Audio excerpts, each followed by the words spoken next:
Sindikat pembuat surat palsu kendaraan dibongkar.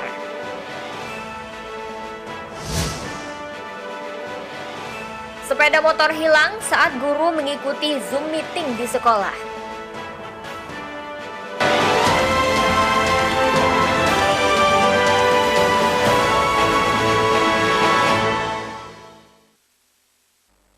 Tabi pun. Selamat pagi pemirsa iNews di Bandar Lampung dan sekitarnya. Selama 30 menit ke depan kami akan menemani pagi Anda dengan berbagai liputan dari berbagai daerah di Lampung. Polisi membongkar sindikat pembuatan surat palsu kendaraan. 3 tersangka asal Bandar Lampung dan Lampung Timur dijerat 3 pasal sekaligus. Pemirsa, bersama saya Ferlisi Andini. Inilah iNews Lampung selengkapnya.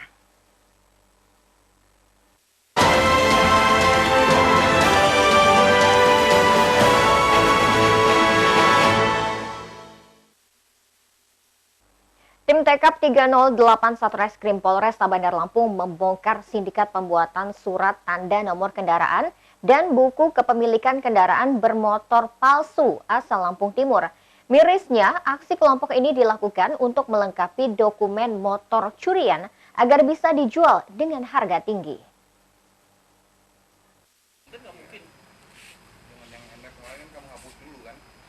Tim TKP 308 Satreskrim Polresta Bandar Lampung mengungkap kelompok sindikat pemalsuan surat kendaraan palsu yang kerap menjual motor curian dengan dokumen palsu agar memiliki harga tinggi.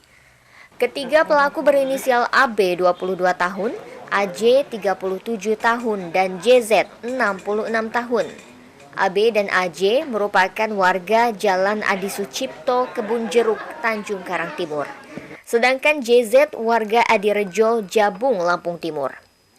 Terbongkarnya sindikat ini bermula dari penyelidikan petugas yang mendapatkan informasi adanya transaksi jual beli motor dengan sistem cash on delivery atau COD dengan harga murah. Karena curiga, tim menyelidiki dan menangkap AB yang sedang mengendarai sepeda motor atas perintah AJ. Asli. Selain menemukan surat kendaraan palsu, kendaraan pun diyakini milik Alfat Habibi. Sepeda motor korban dicuri pada 19 Februari 2021 di Jalan R.A. Bashid, Gang Paring 1. Atas dasar ini, tim langsung melakukan pengembangan hingga berhasil mengamankan JZ di Jabung, Lampung Timur.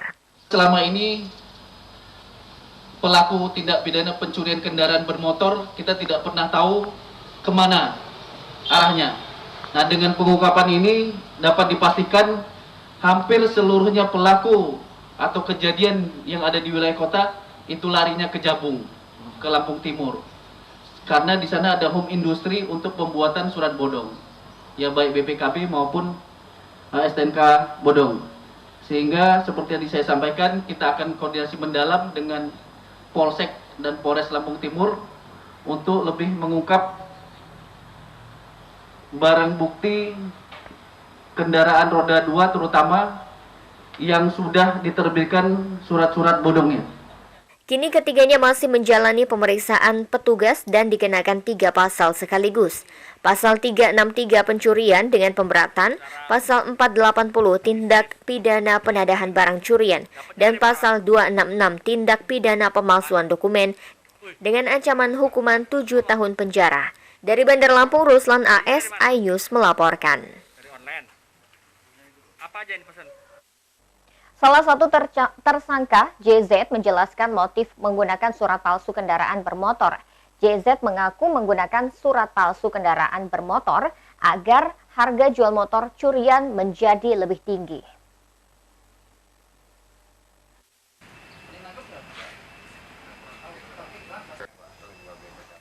Dalam pemeriksaan, petugas menemukan 15 BPKB dan 13 STNK, serta alat pencetak nomor rangka mesin. Ketiga tersangka memiliki peran berbeda. JZ bertugas untuk mencari surat palsu kendaraan.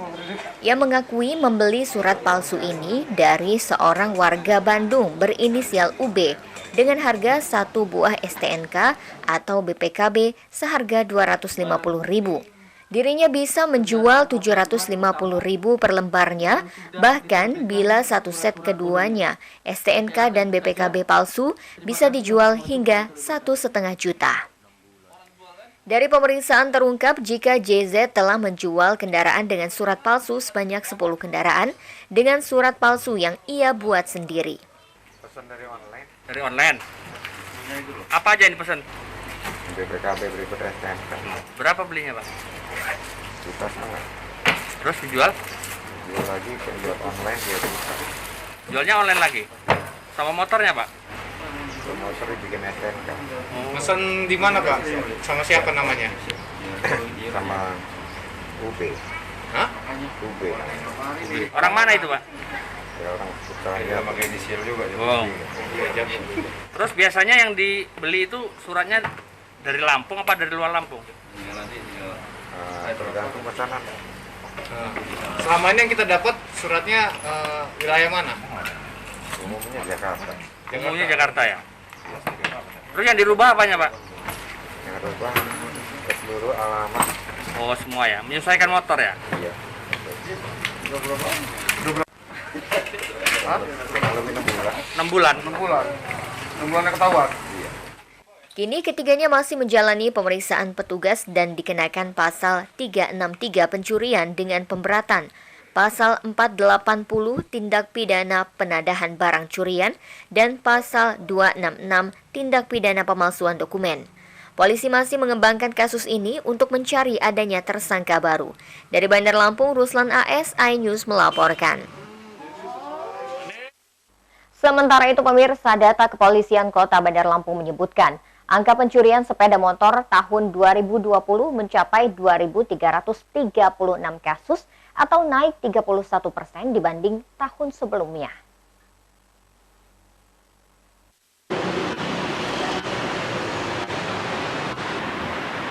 Pemirsa, kasus pencurian sepeda motor masih menjadi hantu yang menakutkan bagi masyarakat Bandar Lampung. Hampir setiap hari, berita tentang pencurian sepeda motor muncul di media. Bahkan beberapa bulan terakhir, warga Bandar Lampung diresahkan dengan aksi gerombolan pelaku curanmor. Gerombolan pelaku curanmor ini menyasar sepeda motor warga yang sedang terparkir. Dan gerombolan pelaku curanmor ini sempat terekam kamera pengawas atau CCTV saat beraksi di sejumlah lokasi di kota Bandar Lampung, seperti di halaman parkir kamar indekos Sukarame, serta di garasi rumah warga di Kedaton, Bandar Lampung. Tak tanggung-tanggung, gerombolan pelaku curanmor ini menggasak 3 sepeda motor sekaligus milik penghuni kamar indekos serta merusak pagar rumah warga untuk mengambil sepeda motor yang terparkir di dalam garasi. Data Kepolisian Bandar Lampung menyebutkan jumlah kasus pencurian sepeda motor tahun 2020 mencapai 2.336. Jumlah ini naik 31% dibanding data pencurian tahun 2019 lalu. Kapolresta Bandar Lampung Kombes Yan Budi Jaya mengungkapkan naiknya kasus pencurian sepeda motor disebabkan kurangnya kesadaran masyarakat untuk tidak memarkirkan kendaraannya di tempat yang sepi, serta kurangnya kesadaran masyarakat untuk melengkapi kendaraannya dengan kunci pengaman ganda.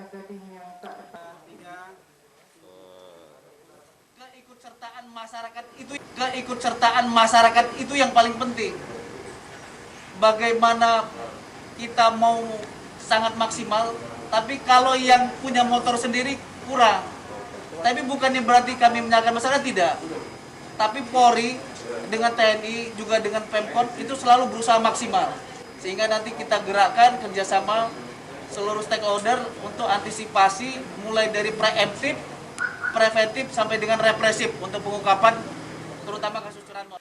Untuk menekan angka kasus curanmor, Kepolisian Bandar Lampung akan bekerja sama dengan instansi lainnya, seperti TNI dan pemerintah, untuk menggalakkan kemitraan dengan masyarakat dalam menjaga situasi Kamtipmas. Dari Bandar Lampung, Andreas Avandi, iNews melaporkan. Seorang guru honorer menjadi korban pencurian.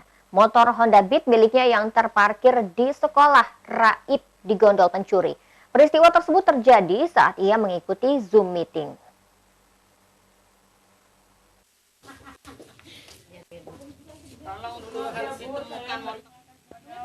Aksi pencurian kendaraan di Lampung Utara kian marak. Kali ini, pencuri berhasil menggondol sepeda motor yang diparkir di sekolah. Korban Wirna Lentiani, seorang guru honorer di Sekolah Dasar Negeri 1 Rejosari, Kecamatan Kota Bumi, Lampung Utara. Saat itu, korban sedang mengikuti meeting Zoom di sekolahnya. Peristiwa tersebut pertama kali diketahui oleh petugas kebun sekolah saat ia melihat sepeda motor dengan nomor polisi BE3446KR yang semula terparkir telah raib. Lantas, ia langsung melaporkan ke pemiliknya. Korban menuturkan motornya tidak menggunakan kunci tambahan karena selama ini parkiran tersebut aman. Ia juga menjelaskan ada beberapa ciri khas pada kendaraannya. Keluar dari UKS, lewat sini, saya curiga, kok ada motor Bu Wirna, kata saya. Terus saya laporan sama Bu Wirna, Bu, motor ibu ada yang pakai Bu? Enggak. Terus ada di situ Pak, enggak ada, kata saya. Coba lah lihat dulu. Benar, enggak ada. Tadi posisi motor di sini rame ya? Iya. Banyak ya Pak ya?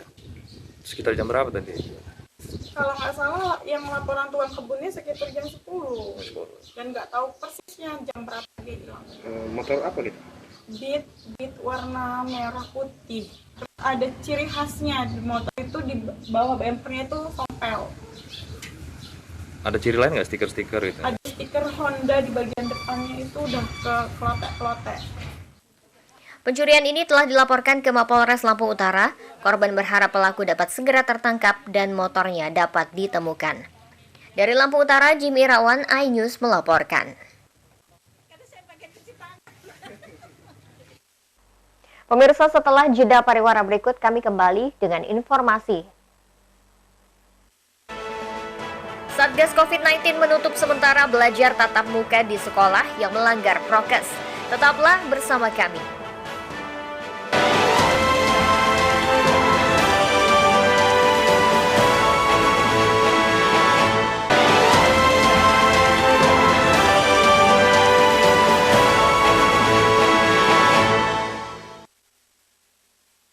Anda masih menyaksikan iNews Lampung. Satgas Penanganan COVID-19 Kecamatan Kota Bumi Utara, Lampung Utara, menutup sementara kegiatan belajar tatap muka di Yayasan Pondok Pesantren Nurul Huda Prokimal.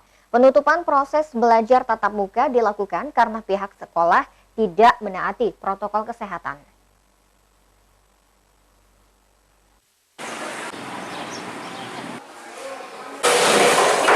Proses belajar tatap muka di Yayasan Pondok Pesantren Nurul Huda Prokimal, Kecamatan Kota Bumi Utara, Lampung Utara, langsung dihentikan Satgas Penanganan COVID-19. Satgas mendapati jika proses belajar tatap muka tidak mentaati protokol kesehatan. Saat berlangsung proses belajar, jumlah siswa di dalam kelas tidak dibatasi. Posisi kursi antara siswa satu dan yang lainnya nyaris tidak berjarak seperti ketentuan protokol kesehatan. Satgas juga mendapati banyaknya siswa yang tidak menggunakan masker. Bahkan sejumlah guru juga mengenakan masker tak sesuai. Penutupan belajar tatap muka di sekolah ini dilakukan sementara sampai pihak sekolah benar-benar menaati ketentuan dan penerapan protokol kesehatan. Yang mana kepala sekolah, dewan guru tidak mentaati apa instruksi dari pemerintah daerah. Yang kami lihat, yang kami cek di atas beberapa lokal sekolah, anak-anak sekolah, itu kami temukan siswa-siswinya tidak pakai masker. Kemudian dewan gurunya maskernya taruh di leher. Ini bagaimana coba?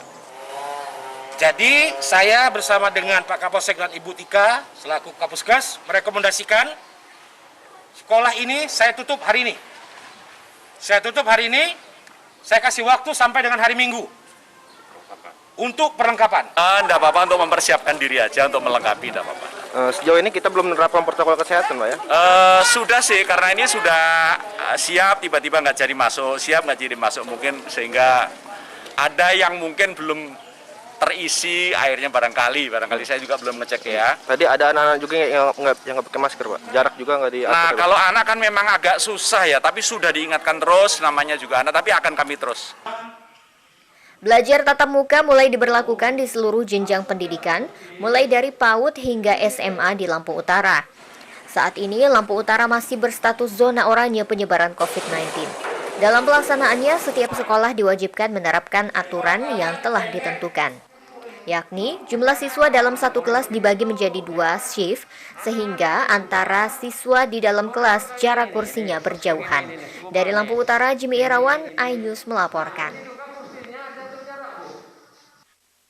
Di Kabupaten Lampung Utara, belajar tatap muka mulai diberlakukan di seluruh jenjang pendidikan, mulai dari PAUD hingga SMA. Meski saat ini Lampung Utara masih berstatus zona oranye penyebaran COVID-19.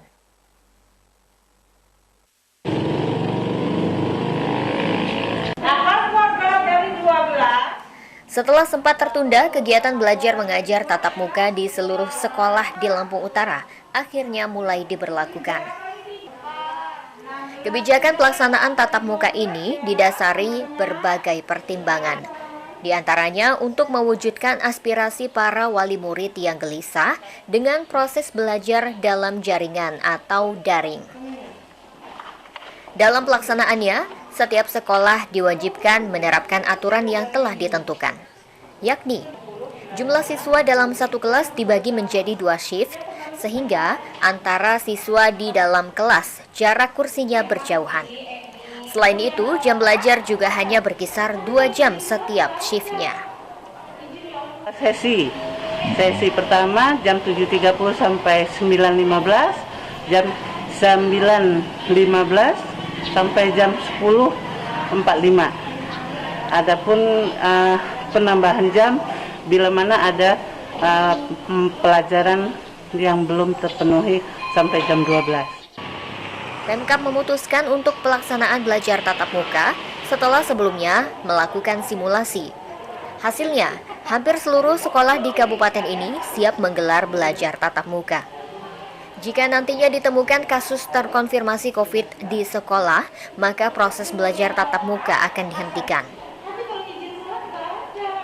Dari kemarin, Kabupaten Lampung Utara sudah melaksanakan pembelajaran tatap muka di semua lini, mulai dari tingkat taman kanak-kanak, SD dan SMP. Kalau SMA itu kewenangan provinsi. Pak, pertimbangan kita melaksanakan itu mengingat kita kan masih zona oranye, Pak. Ya. Pertimbangan kita bahwa ini tuntutan kebutuhan semua masyarakat. Sudah rindu mereka, sudah beberapa kali nyuci sepatu mau belajar, dan ini kebutuhan kita. Tetap kita berlakukan standar protokol kesehatan. Lampung Utara saat ini masih berstatus zona oranye atau resiko sedang penyebaran COVID-19. Jumlah total kasus mencapai 1.062 yang telah dinyatakan sembuh sebanyak 861 orang. Meninggal dunia 25 orang dan sisanya tengah menjalani isolasi atau karantina. Dari Lampung Utara, Jimmy Irawan, iNews melaporkan.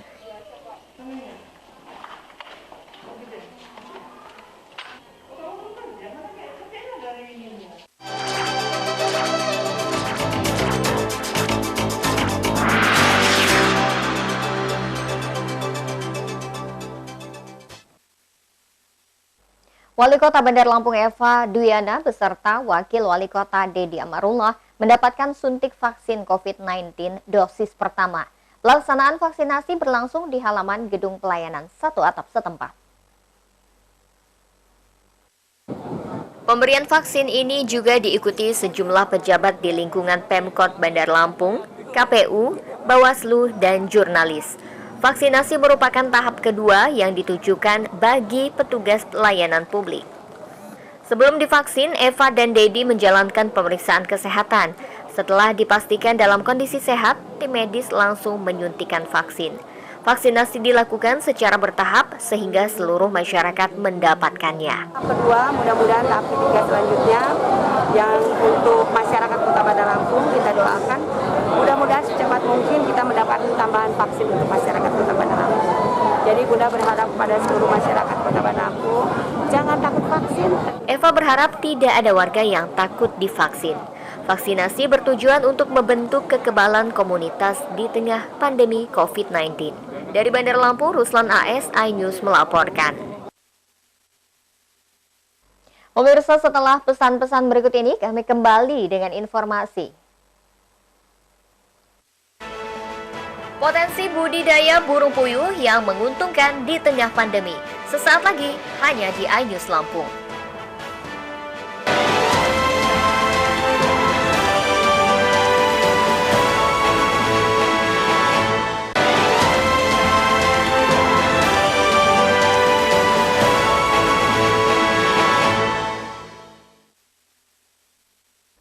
Pemirsa, terima kasih Anda masih bersama kami.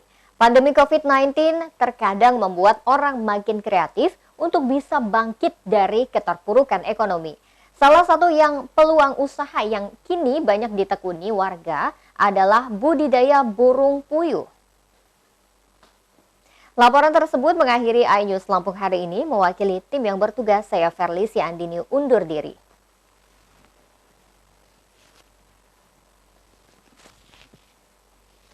Jaga diri dan orang tersayang dari ancaman COVID-19 dengan menggunakan masker saat berada di tempat umum. Selamat melanjutkan aktivitas Anda. Terima kasih dan sampai jumpa.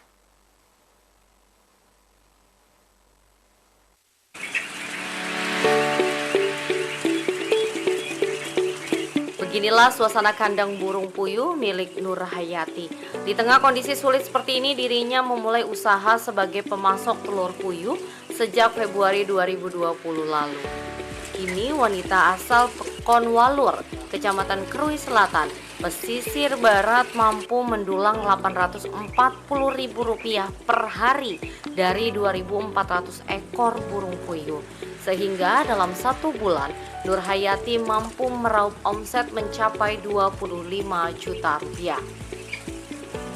Produktivitas reproduksi burung puyuh sangat bagus sehingga mendorong tingkat produksi yang tinggi.